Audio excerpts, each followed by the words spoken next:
Project Zomboid is hard.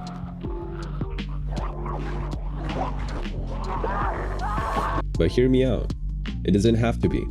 Here are 12 important tips on dealing with the zomboids. This video covers the most important things to keep yourself in a combat ready state, how to manage hordes, and how to fight the zomboids.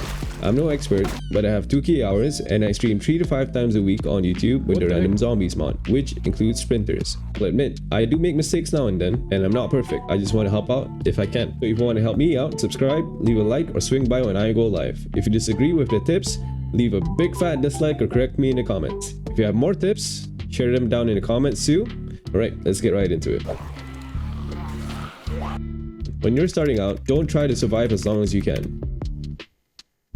Don't focus on survival, but exercise combat and the other tips in the video until you get the hang of it. If you can try out all the tips in the video and know how to put them into practice, it doesn't matter how many times you die to get there. Your runs will be way more fun after you know how to deal with the zomboids. Number 2. Endurance is more important than your health bar.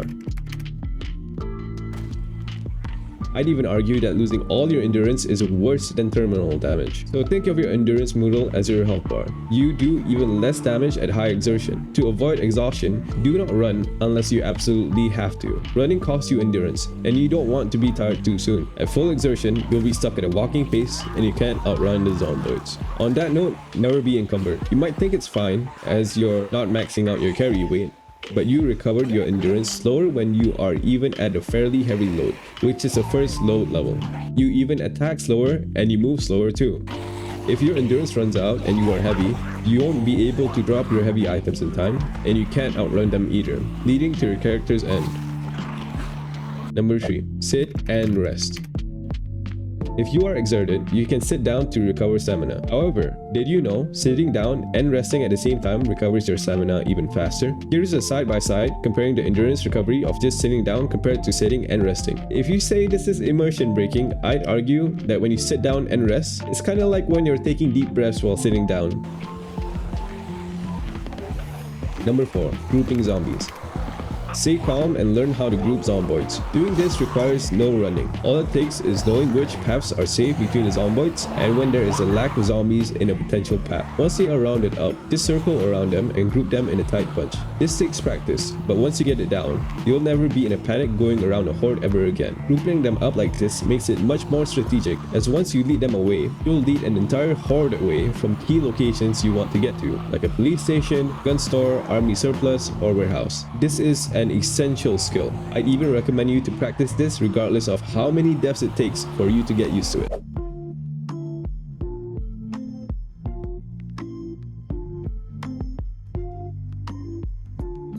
Number 5. Leading zomboids away. If you are running away from zomboids, you might as well group them up in a place that takes time for them to find you again. There are tons of ways, but to keep it simple, I'll give you 3 of my favorite methods.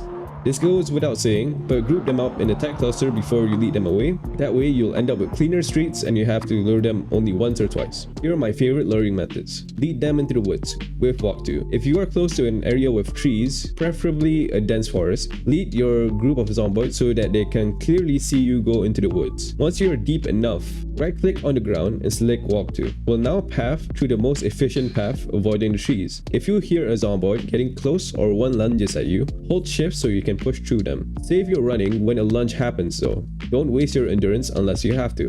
Jump a fence of a previously cleared area twice. First, make sure you know that the other side of the fence is clear and is in a spot where they can still walk to. Once you lead them down far enough, jump the fence while they still see you. They will now try to get you on the other side, turning their backs from where you jumped. Wait a moment, maybe 5 seconds, so that they are far enough from where you jumped. Now jump again. You should find that they are heading to the other side and your side is clear.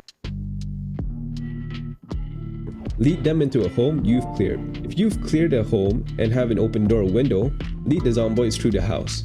If they see you going into the house, they will all head into it and search for you. If you leave through a different entrance, preferably the other side, and avoid being spotted on the way out, they'll all end up stuck on the home long enough for you to make an escape. Number 6. Try taking 1, 2, 3 at a time. If you're planning on fighting the zomboids, there's no benefit on fighting more than a few at a time. If you fight too many at a time, you'll just end up panicked, reducing your melee damage. walk close to a horde and pull a few at a time, but inch close to the crowd bit by bit.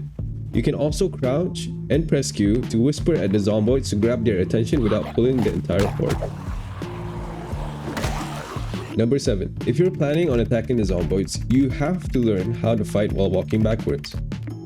Hold right click and get into combat stance and attack while you're backing up. Having a higher nimble stat makes fighting safer and easier as you move backwards faster in combat stance. So do consider taking the gymnast trait or the burglar or police officer occupation for those extra nimble levels. Another important part to fighting them in combat stance is to not attack too many at a time in a lunging distance. Try walking in a straight path further down to line them up in a straight line. Once you line them up, hitting them should be way safer and you don't have to be caught in a surprise lunge. Number 8. If you miss, shove. The biggest cause for new players to end their run early in combat is that they miss a hit on a zomboid and attempt to attack again when they don't have enough space. It's better to press spacebar and shove them down as a default whenever they are close or when you miss a hit. Shoving is safer than trying to hit again. Number 9. You can stand on zomboids to prevent them from getting up. If you get lucky with a weapon hit and they get knocked down, or you just shove them down, you can stand on them to prevent them from getting up. This way, you can end the zomboids with a downwards attack to end them quickly or deal with another zomboid that's coming to you. To prove how safe it is, look what I can do. Be careful though, sometimes the position is finicky and they can get up, so beware. Number 10. To kill zomboids quickly, you can use fences. It's a great tool to separate the zomboids in manageable chunks.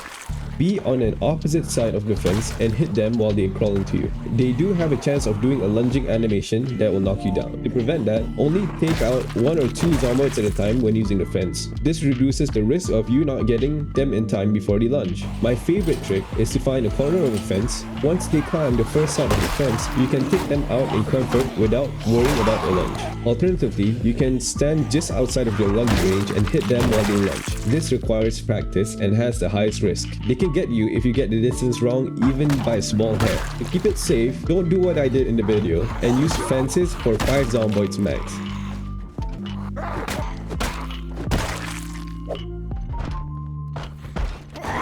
Number 11. Dealing with risky spots, doors and stairs. If you're opening doors in a home or building, it's advisable to shove the door first to check if there is knocking on the other side. If you wait a moment, any zomboids that were behind the door will start knocking on the door. If you want to take the risk and open it anyways, door flash by opening the door and closing it immediately by double tapping the E key.